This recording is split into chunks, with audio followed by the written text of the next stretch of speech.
దీపక్క చిన్నగా ఉన్నది ఏంది? ఓ చిన్నప్పటికెళ్ళి పెద్ద పెరిగేటట్టు చూపిస్తాడు కావచ్చు, పెద్దగా అవుతుంది గాని. మమ్మీ నేను క్రికెట్ చూస్తా, రిమోట్ హైదరాబాద్ కావు. నేను క్రికెట్ చూస్తా, నాకు రిమోట్ కావాలి.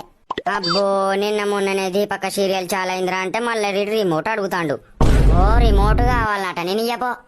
అందులో ఏం పాడైతే షెండ్ ఆటలా ఈడు ఎత్తాడు కొడతాడు, ఇంకోడు ఉరుకుతాడు. ఓ ఆ షెండ్ ఆటలా దానికి ఇంక 20 మంది ఉంటారు అందులో. నాకు కావాలి, నీకు తెలియదు పెట్టేదే. నా సీరియల్ పోతుందంటే ఈడు వచ్చి రిమోట్ ఇమ్మంటాడు. మరి అందులో ఏముంటది?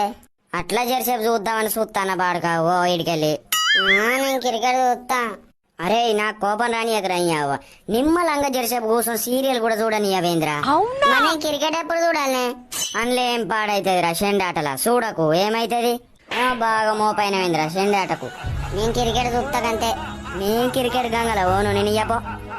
తోడే రేపు నీకన్నా నేనే ఫస్ట్ వచ్చి రిమోట్ దాచి పెట్టుకుంటావు.